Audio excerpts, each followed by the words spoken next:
to be on this Complain? Who's making it? I am. I saw her from the window next door. She deliberately threw a bucket of water all over that poor child. Don't mean, missus. I never. I'm making the complaint. Mrs. White, W-E-I-double-S. Hold it. From the third floor window. And then she struck them with a broom. She did. Those children were trespassing. They had no right to be on this property. She deliberately soaked those children. They needed a good bath, the nasty little imps. How about one at a time now, huh? How do you know it was the third floor? Could have been the second floor. Did you ever think of that, huh? It doesn't matter who it was. No, I won't have them treating our children. Their children are the ones who wrote those nasty words on our front porch last month. They call us old spooks, and they make gibbering noises at us. And in the summer, when the windows are open, they throw inside garbage. And all the time, baseball. I've lived in this neighborhood for 35 years, and I've seen it deteriorate. They don't have playgrounds. Then let them go play in the street. This used to be a decent address. But you people have let it decay. Back in the old country, this wouldn't happen. That's what comes of letting in foreigners.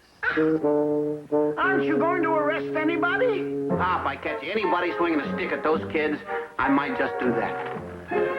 And if I catch those kids around here, I might be swinging a stick myself. Aha! The rest of the precinct gets Halloween once a year. Why is it in this place it's like every other week?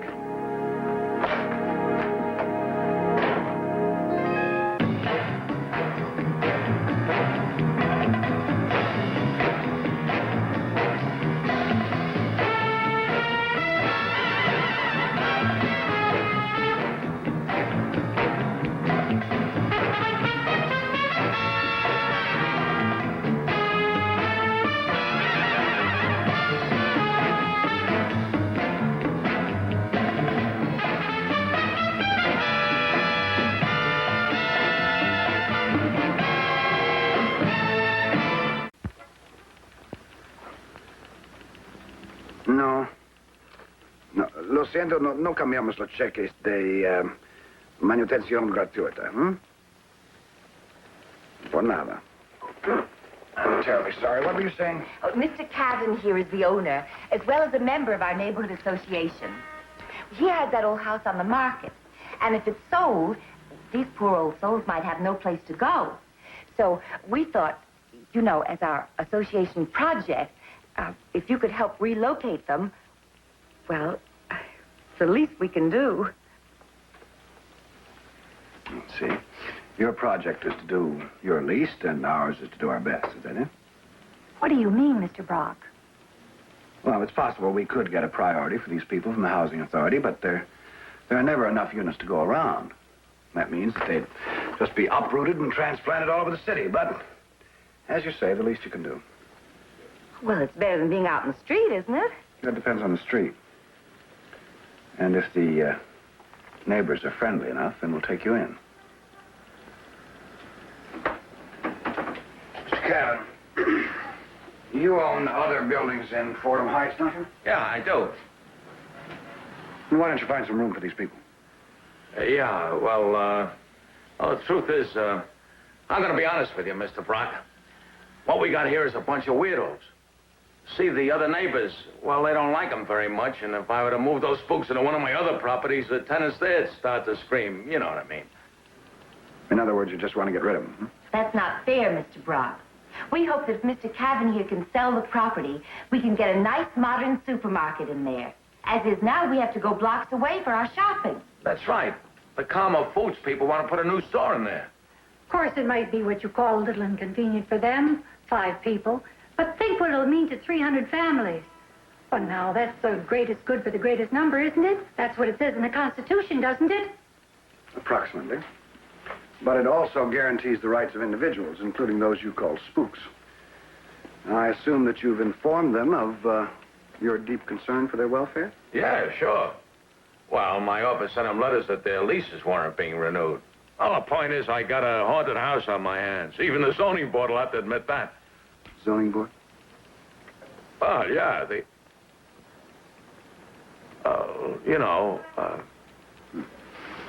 Mrs. Weiss, isn't it? You just said if Mr. Cavan can sell the house. This suggests that there's something preventing this house being replaced by a convenient supermarket. Something like zoning? Well, I've got an application in for, what do you call it, a variance. And, Decatur Avenue is presently zoned for what? Multifamily residence, right? Well, yeah. You can't sell that house as a store site unless you can get it rezoned for retail business. Is that right? Well, And you want to be able to stand up in a public hearing and say that the house is empty and that it's not bringing in any income. And you want to back him up, right? I mean, the empty house is an eyesore. It's dangerous for children. And besides, out of the goodness of your hearts, you've been able to find shelter for the 5 elderly tenants. So, we help you relocate tenants so that you can sell the house. But I assume that our agency wasn't going to get any commission on the sale. Look, I'm a businessman, not a do-gooder. Well, there's nothing wrong with either of them, but as do-gooders, we like to know just who's being done good. Well, then you ain't gonna find a place for the old ladies, huh? I didn't say that. Then what did you say? I don't get it. Well, if we should find new homes for these tenants of yours, that would be relocating. But if we do it without their consent, that's called kidnapping. Suppose we just find out what they think about it, shall we?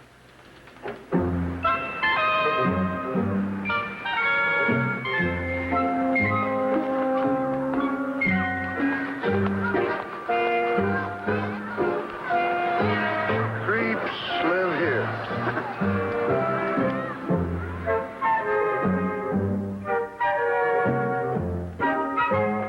How do you want to handle the interview? Well, why don't we split them up 2 and 2, and then the one that's left over we'll handle together, okay?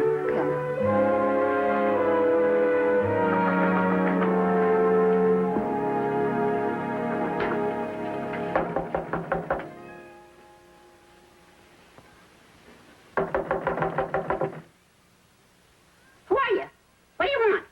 I'd like to talk to you, Neil Brock Community Welfare Service. Mrs. Grevich, isn't it? Maybe. Who are you? Board of Health? No, I'm a social worker. Just a minute.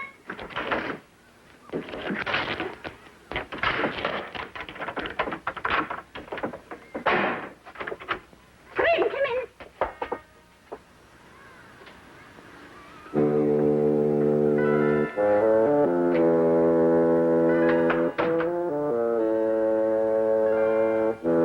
Well, sit down. Oh, thanks. I'd like to. Where do you suggest? Any place you like, mister. But it won't do you any good. I know all about you socialists. No, I said social worker. I know, I know. You want to put me down writing, don't you? No, that's not. All about the old funny woman who saves trash.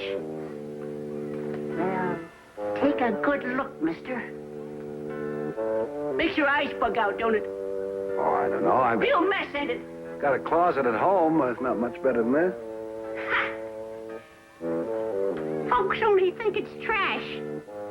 Ain't no such thing as trash.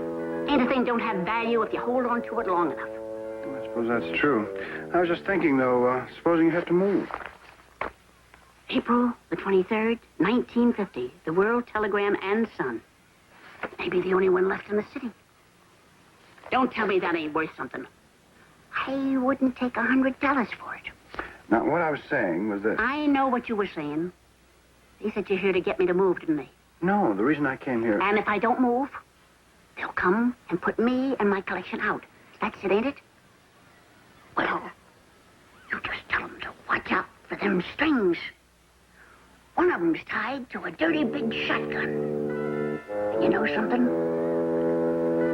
I can't remember which one. Of course I have places I can go. Plenty places. But you think I have no friends? Oh, I'm sure you have, Miss Hosang. But in case you feel you might be imposing on them, would you like us to see if we could find a place? No. I have no interest in answering your questions. I have no occasion to ask for organized charity. And I absolutely have no intention of moving. Please try to understand, Mrs. Brandyberry. We're not trying to make you move. But if this house is demolished, you'll... Have to move? Oh, dear, what will I ever do? I live on a very small pension, and I just can't afford to go anyplace else. Well, as I said before, Mr. Cahoon, I can't promise anything, but if you like, we'll try to see if we can find you something you can afford. It might not be in this neighborhood, though. Oh, but it would have to be. Or I simply couldn't move too far away. Well, I mean, everyone knows my address. Suppose something comes up, a deal or something, and the party can't find me. Well, we can only hope that that won't happen. Well, you go ahead. Make me move. Just might be I can sue you people. Might make a nice dollar out of it.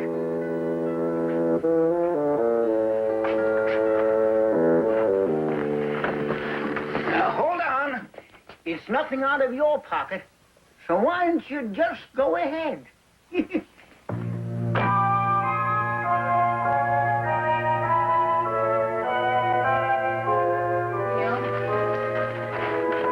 How you doing?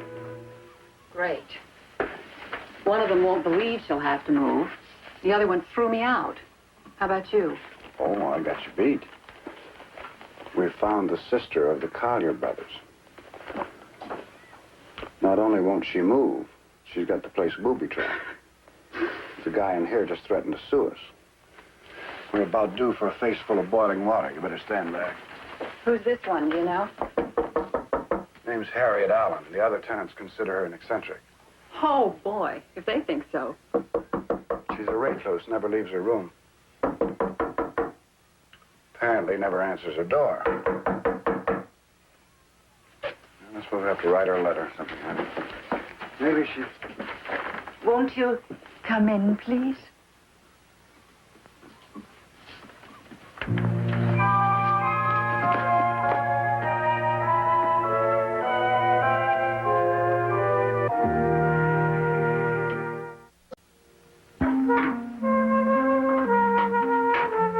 I don't have many callers.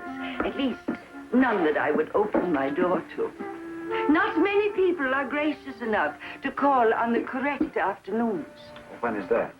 My home is Tuesdays and Thursdays at 4 o'clock. My, this is pleasant. You know, I don't believe that I've poured for anyone since last fall. And then it was a Mr. Ackerby. Perhaps you know him. He's with the Salvation Army. He somehow had the impression that I had a large accumulation of old newspapers. It's probably one of the other tenants. I gather some of them are a bit eccentric. Oh, really? I'm afraid that I can't offer you any biscuits. You see, I do my marketing the first Friday of every month. And baked goods, well, they just don't seem to keep very well. Well, now, this organization that you represent, I'm certain that it's worthy and commendable, and I only wish that you'd called earlier. I'm afraid that I've made up my charity list for the year. Oh, I'm afraid you misunderstood. And we're not soliciting funds, Miss Allen. It's possible the house may be sold and torn down, and we've offered to help the occupants find other homes if we can. Apparently, they're thinking about replacing the house with a Karma food store. Karma's? Oh, won't that be nice? You know, I remember when Mr. Karma had his shop over on the Fordham Road. He put up a delightful blend of coffee. My, I shall look forward to shopping there again. Miss Allen, don't you know that your lease isn't going to be renewed? Oh, I have no lease. No, you see, when I sold the house, that was a condition, that I should always have a place to live. You mean you once owned this house? I was born here. My grandfather built the house in 1879, and I've just always lived here. I wonder if you'd mind telling us how much you can afford. I'm sorry, how much you pay for rent. I didn't mean to pry. I'm sure you didn't. What a pity you couldn't have seen this house 30 years ago. That was when I had to sell it. I sold it to the firm of Blevins and Ross. You know, they're down on Broome Street. Oh, very fine people. Well, they bought it as an investment and divided the floors into flats and gave me my choice. This was my father and mother's room. Oh, we children were allowed to sleep here when we were sick or when there were thunderstorms. Both my parents died in this room. I know how attached you must be to it.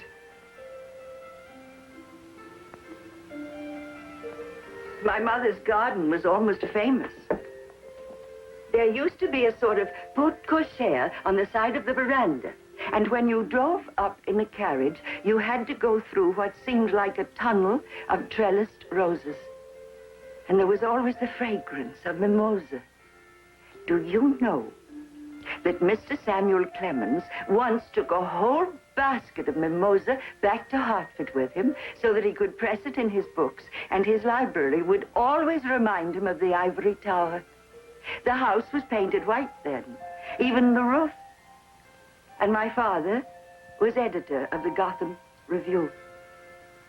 That was a literary magazine, wasn't it? Yes, my grandfather founded it. William Bradford Allen? You've heard of him? Well, I've studied about him in American literature. That just goes to show you how much you really learn. All I can remember about him is that he didn't like William Cullen Bryant and that he once scolded Melville about his spelling.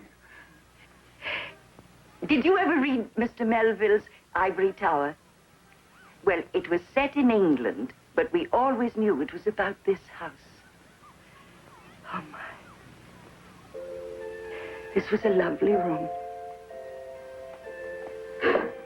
There used to be a canopied bed. Right there.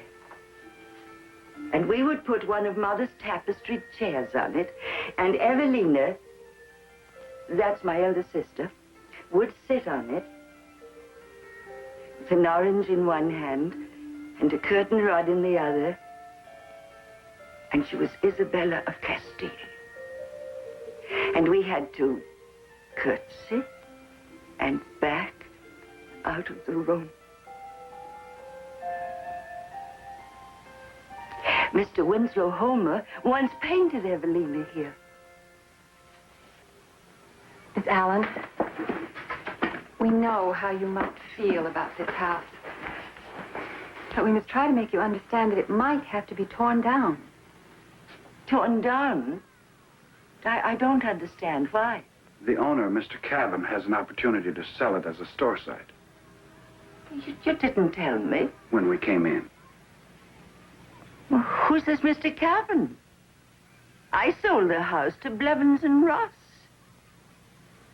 And they promised me I'd always have a room here. Well, I wouldn't know anything about that, Miss Allen. In any case, if you should have to leave, do you have any relatives, any place you can go? Oh, yes. If I should ever leave this house, I shall join my sisters. Are they in the city? Yes. In Woodlawn. It's quite lovely, really. Some of our mimosa has been transplanted there. Yes. I think that's where I shall go. Miss Allen, just a minute. Mr. Brock. When I was a little girl, I was sometimes a very naughty little girl. And when I couldn't get my own way, I just refused to eat. You don't mean you'd go on a hunger strike? Miss Allen, you mustn't talk that way. A person of 74 should be able to say what she likes and eat what she likes or not eat as she sees fit. At my age, I probably wouldn't last very long without nourishment, but of course that would save this man that you spoke of the embarrassment of having to evict me from the house where I was born. I was born here. Did I tell you? Yes, you did. Look, I wouldn't want you to do anything foolish. I know you wouldn't. And because you're such a dear, kind man, I'm leaving the matter entirely in your hands. You wouldn't have come here if you didn't care. And you did offer to help, didn't you?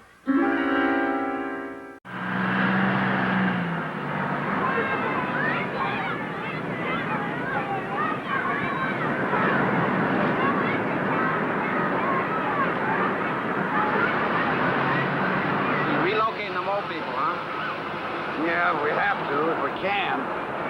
Don't do it. Why not? You know the botanical garden?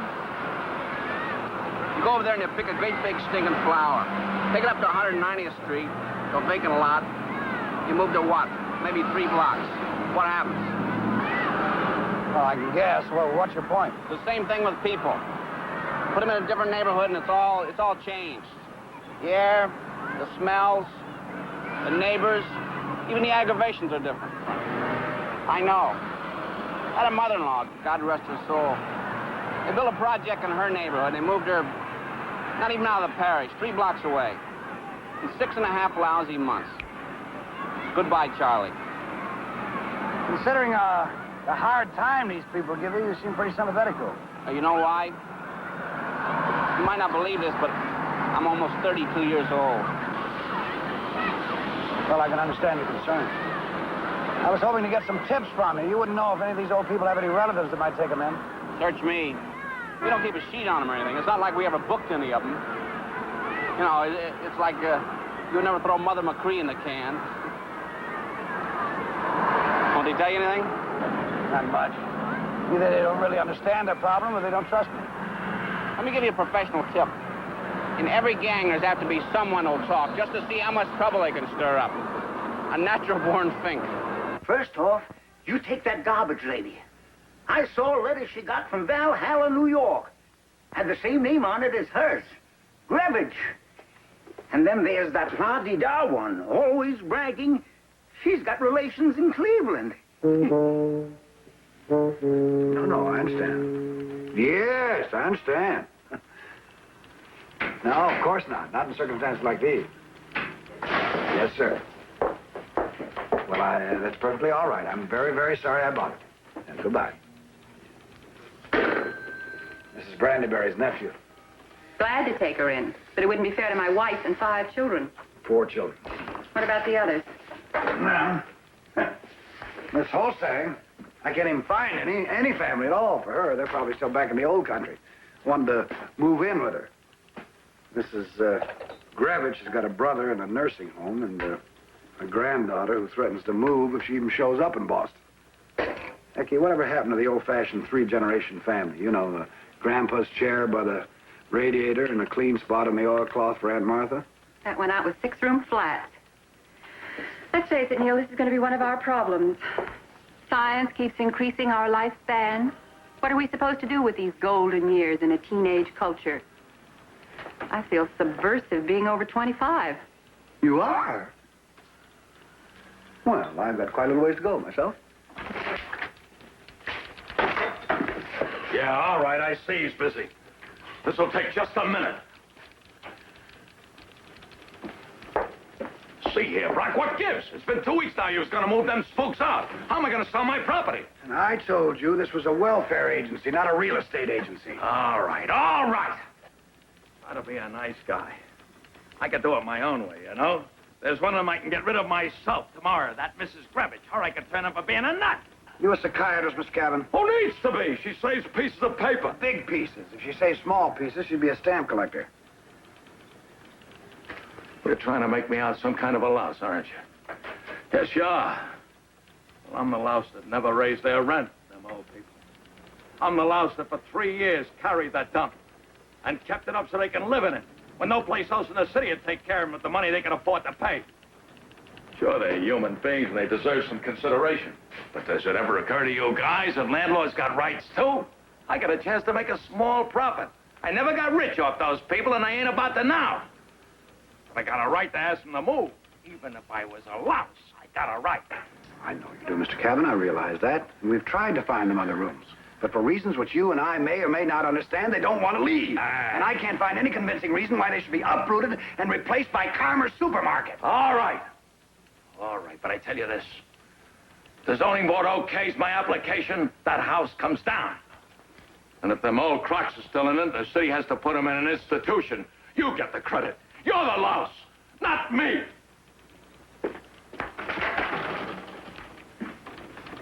Sounded like you were just laid out in several shades of lavender. It did, huh? Well, I haven't even started yet. Look at this. I ran off a bunch of these onto the machine. 332 Decatur Avenue, Tenants Association emergency meeting tonight. Yeah, by this time, old man Cahoon is papering that house with these things.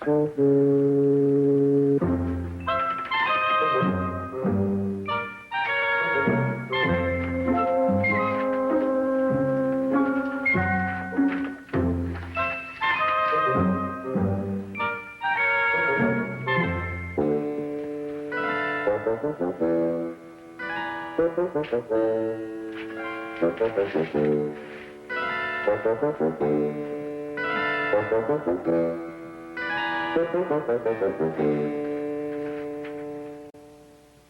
only reason that emergency meeting wasn't a huge success was because nobody showed up. How was I supposed to know Mrs. Grevich was going to add those announcements to a fabulous collection of old paper? I'm sorry, Neil. You know, has it ever occurred to you that that landlord might be right? I mean that some of those tenants might be better off in a hospital or a home of some kind? Well, I don't believe it. Just because eccentricity isn't popular is no reason it should be penalized. These people are way out, so put them way out. Is that it? No, that's not it, Neil. But isn't that just a bit better than having kids throw rocks at them? Well, that's a hell of a choice. Don't snap at me, kid. I'm with you. Only I'm probably not as personally involved as you are. What's that supposed to mean? Well, it's just that sometimes our sympathy for people can become, well, sentimental. It's an occupational hazard of social workers, you know. I thought that was sore feet. I'm serious, Neil. Don't you think if we referred them to a more specialized agency? What do you suggest? The Humane Society? I'm sorry. You have a perfect right to question my motives. I'm not backing away yet. What are you going to do? Well, if I can't get them all together, I'm just going to have to convince them one at a time. Miss Allen? Hey, mister! She's down cellar.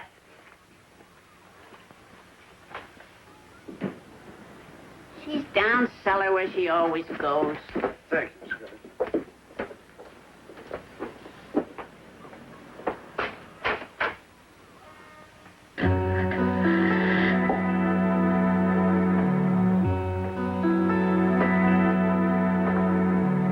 Miss Allen?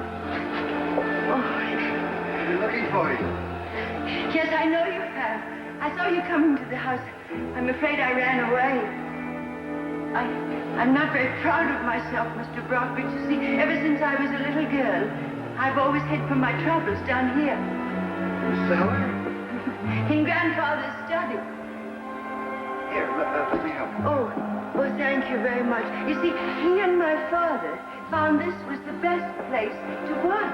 The house was always so full of children and visitors. But it was quiet here. The coal hole, they called it.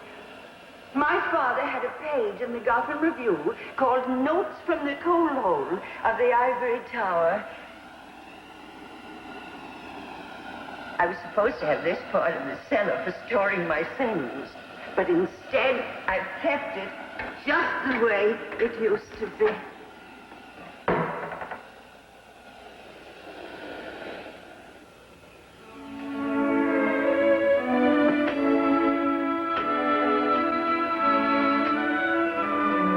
This is the famous coal hole. Well, Mr. Herman Melville used to call it the lazarette. That's the deepest part of his ship. Toward the end of his life, he used to come and work here. And Mr. Homer said that this room should be an American shrine. Oh, but he was greatly admiring of Mr. Melville. Well, they were both interested in ships and things. Winslow Homer. Yes. He did that picture of the Pequod. It's for Moby Dick, you know. Oh, yeah.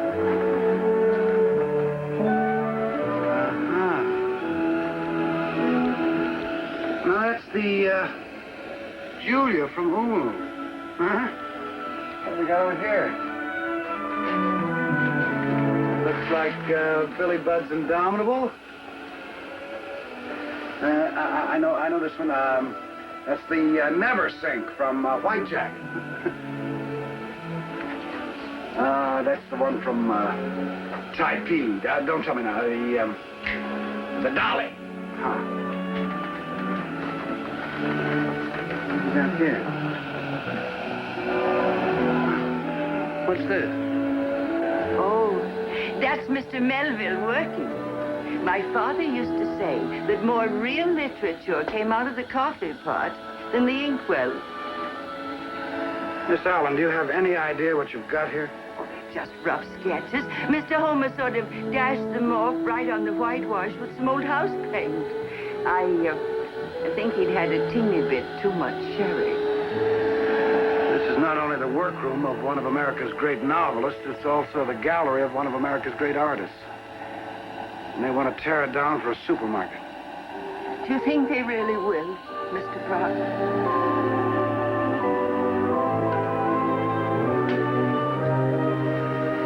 Maybe. Janie, put in some calls for me, will you? The Metropolitan Museum of Art, the Museum of the City of New York, Public Library, the heads of the English departments of Fordham, NYU, Columbia. Wait a minute. First, before you do that, get me the executive offices of Karma Foods Incorporated, okay? Yes, I think I have a certain amount of respect for American art and literature. I also have respect for our real estate department, and if they pick this site for one of our stores, of course I'm concerned with the public image of our firm. Vandalism? Well, that's not a word I'd use. That's more like a newspaper word. Oh, by the way, one of the Winslow homers that'll be destroyed is of Herman Melville. Drinking coffee. Karma coffee. Karma coffee? You don't say. Well, maybe I better take a look at this place. Would you? Suppose I'll pick you up then. Tomorrow morning, 10:30? Fine. Bye-bye.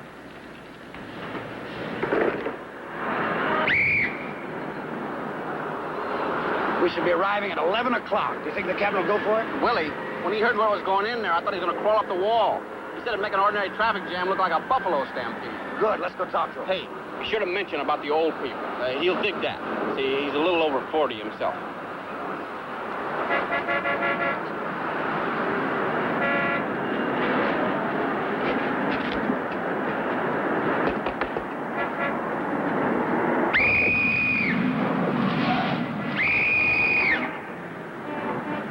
This is the street, isn't it? What's holding us up?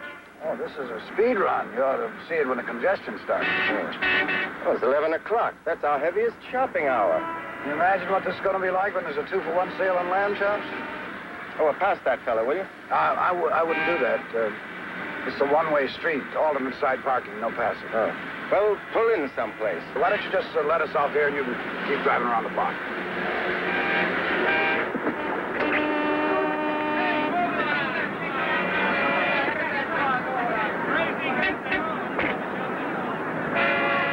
There it is. That's the house.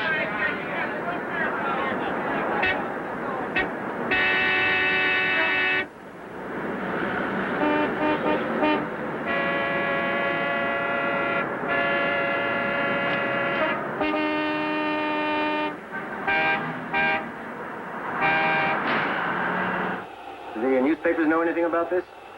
No, not yet. The best one's over here, though. Herman Melville stoking his genius with coffee. Karma coffee, wasn't it, Miss Allen? Yes, indeed. We used to get it ground fresh every day from Mr. Karma's little shop right in the neighborhood. I can smell it now, pouring out of a big red grinder into a paper sack.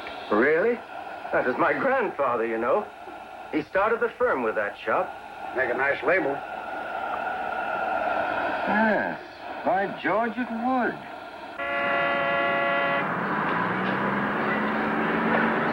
Of course, we could have that sketch photographed. Say, what is this? Yeah, buddy. Illegal standing. Sorry, Mac. We got a real problem with the street here, though. It's murder. Say, that's too bad.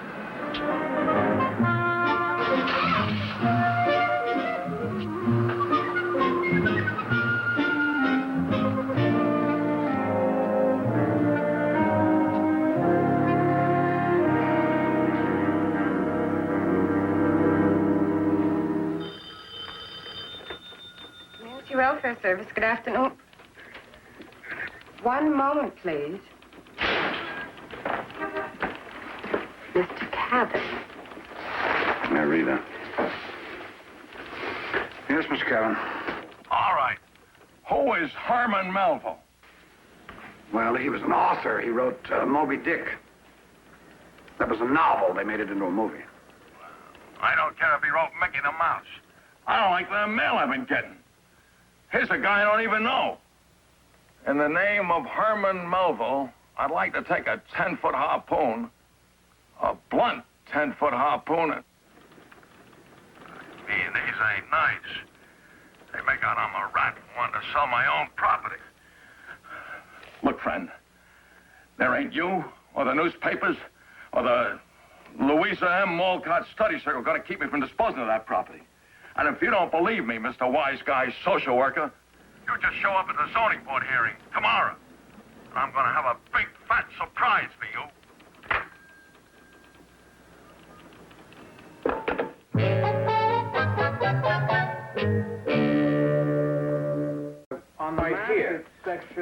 On the map, it's section 7521. Can everybody see this? Now, my only point is, any hasty decision on the part of the Board of Standards and Appeals might well work a very great hardship on the entire area without providing any... Some other business. I'll get to us. Who are you expecting? My ace in the hole. I'm beginning to wonder if he's going to show up. Who do we have on our side? Museums, libraries, universities. A lot of indignation, not much good at gut fighting. Looks like it'll be our tenants association against Cabin's neighborhood association. Sounds like a tong war. I wonder what he's got up his sleeve. Our people give you any trouble? Well, getting Miss Allen to leave the house wasn't easy. None of them was quite ready for the outside world. Then maybe we better get over there. I guess so.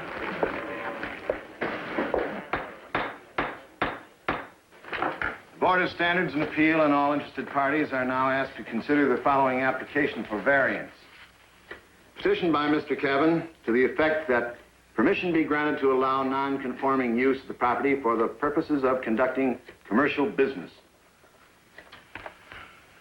The board has had brought to its attention that a 10-room multiple occupancy frame dwelling presently located on the property has considerable historical interest.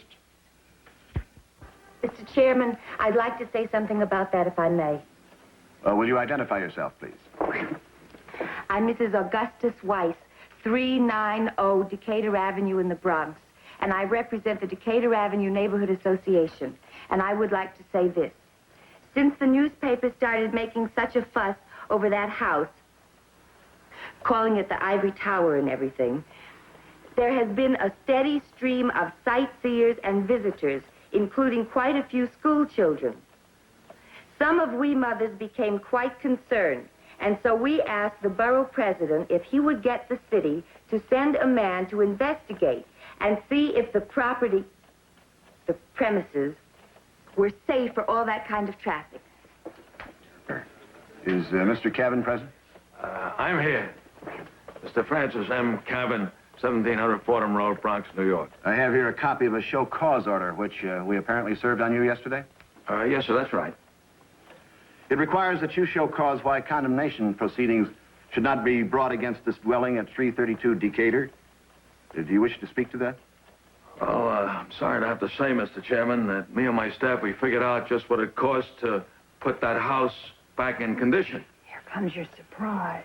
And since the cost would be, like, prohibitive, I got no choice except to have the place torn down as not being fit to live in. Especially for old, elderly people like are there now. I see that the house is presently occupied. What have you done about that? Well, that was the first thing we did. The Ladies' Neighborhood Association contacted the Community Welfare Service, and they promised to take care of all the tenants. Mr. Chairman, could I say something? Neil Brock, Community Welfare Service. It's quite true what Mr. Calvin says. We are prepared to relocate these tenants, but I strongly question the necessity of it. The board here might agree with you, Mr. Brock. However, I must state that we're concerned here primarily with a zoning variation. The fact that property is now, for all purposes, a vacant lot, I'm forced to say, operate in favor of Mr. Cabin's application. I mean, as far as we're concerned, that house and the people in it no longer exist, huh? For zoning purposes, yes. Certainly a condemnation order changes its present use, devalues it, devalues it. Well, I'd like to ask a question. How much do you think we, all of us, individually and collectively, have lost some of the value we had as persons since we came into this room? I mean, apparently we've lost something. We're a little bit older, with 20 or 30 minutes. And when we leave, we'll be still older and therefore worth less since we've devalued age. Now, Mr. Brock, let's not get it. Oh, no, sir. You just got through saying that it doesn't matter how useful a house might be, how well it's served, well, what it's seen, what it might stand for now. It's old, huh? Tear it down. Scatter the bricks and the boards and the mortar and everything to 100 different junkyards. You can do that with people too, you know. That's easy. It's easy when they get old. Not difficult at all. Whether you might have wanted to or not, that's what you've done. Because you've said to 5 human beings, look, it doesn't matter to me how well you might have been in the past, how useful you might have been. It doesn't matter to me how useful you might still be. Because they'd be putting a value on you. We can't do that. So you know what we do? We take your dignity away from you. We take away your sense of personal worth. And after we've done that, after we've devalued you, we tear you down, we throw you away.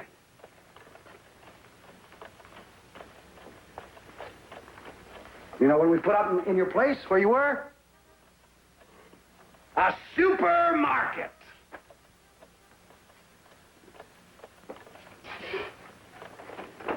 What good is a supermarket? Why, it's lots of good. It provides food. So that it keeps people alive. So that they can live longer. And grow older. And be worth less.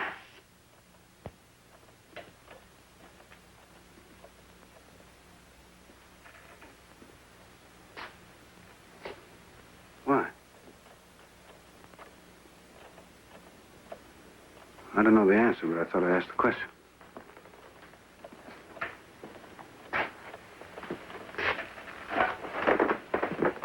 Mr. Chairman, if that was aimed at me, I want to say I resent it. How would you like a punch in the nose? Oh, beat you. The other one's just as bad. They are. We must have order here. Mr. Chairman, may I say something? You identify yourself, sir. My name is John B. Karma, chairman of the board of Karma Foods. I apologize for not getting here sooner. Is it in connection with Mr. Carvin's application? Yes, it is. We've been interested in the Decatur Avenue property as a possible site for one of our outlets. It was on our behalf that the owner, Mr. Cavan, submitted his application for a variance in zoning. But since, however, we've discovered there's a serious traffic and parking situation in that neighborhood, so I wish to withdraw our firm as a party to any application for this zoning. Aha! I'd like to add that Karma Foods is an old house, and despite what that young man said, we value old houses. So if the board will consider rezoning that property to permit its use as a museum, I should still like to buy the ivory tower and donate it to the city of New York. If the city or its interested citizens will raise a fund to restore the house to its original condition, our firm will match it dollar for dollar. I should like to add that we'll move immediately to make the house safely habitable. And we'd be very pleased if the present tenants would remain and consent for a small stipend to act as resident caretakers.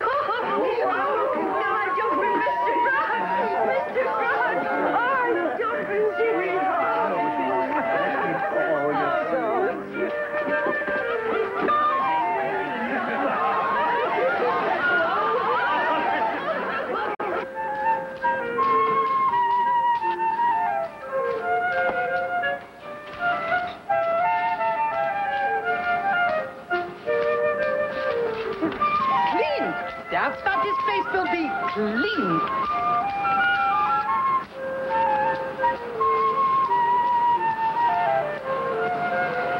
I want to show you right away how it is.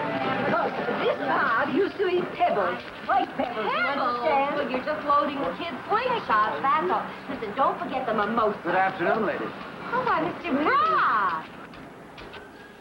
I thought you were members of the opposition. What opposition? The neighborhood association is now working on a new project. We're working on the Ivory Tower Committee. Hello there, Brock. Make a note, we're going to need more light in the cellar. And I better check on those stairs. All that has to happen is some visitor trips on those stairs, we could get sued. Now, listen, about that mimosa, I would like to say there. No, I would like to say ordering the whole law here. And on this side, You all right? I am, but I ain't so sure about Cajon. That shot went right through my ceiling. How do you like that? I forgot which street it was, and I stepped on it myself. Oh, she's in, huh? Good.